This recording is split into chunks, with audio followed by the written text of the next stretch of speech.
You're now watching The Wash Daily. Today news, New Hampshire Senate shut down the bill that was presented by the House of Representatives. Donovan Fenton and Jared Sullivan had put together a bill that was going to bring in like $60 million annually in tax money and allow people to have significantly more cannabis and a couple of other things. But the Senate shut it down as they always would. Not that it matters, because Kelly Ayotte said that she's going to veto anything. Imagine being the governor and people vote for you because you say, I want to hear representative people.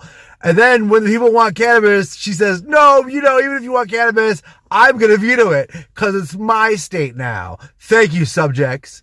Kelly Ayotte is a piece of trash, and she got caught in a lie pretending she didn't know about the ICE Center coming to Manchester, New Hampshire. And however you feel about it, having one or not, doesn't matter. What we're talking about is she was dishonest, and she denied that she knew about it, even though the people who were behind building the detention center said that she was definitely in on it and that she knew about it, and they were in communication with her. Also news, Oklahoma governor is saying that he wishes they never started their medical marijuana program, that they didn't put safeguards to it, and now it's a runaway train.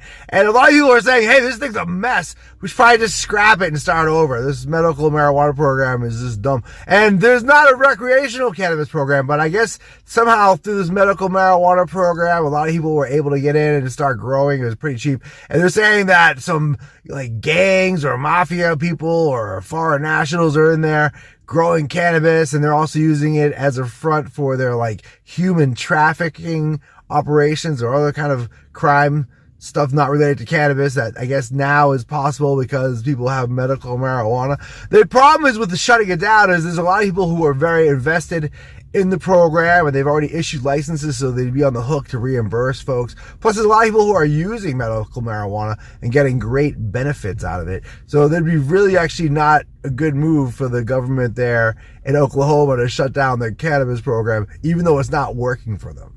Also, in news, the new study shows that people who drink cannabis-infused beverages are actually more likely to quit alcohol altogether, or at least reduce the amount of alcohol they're taking.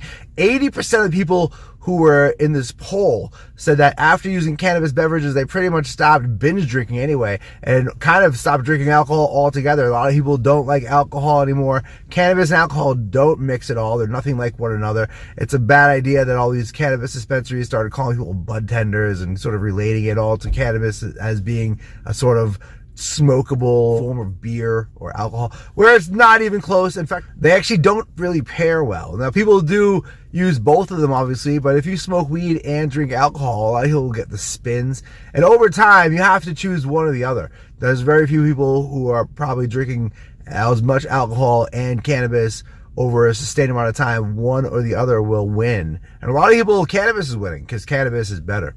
Thanks for watching The Wash Daily. Thank you for watching The Wash Daily. The Wash Daily is viewer-supported and a voluntarist effort to help combat disinformation about cannabis. The nanny state government and the big box stores don't want you to know about this, but there is nothing they can do. If for now, but those losers are sponsoring bills to remove your ability to like and subscribe to this channel.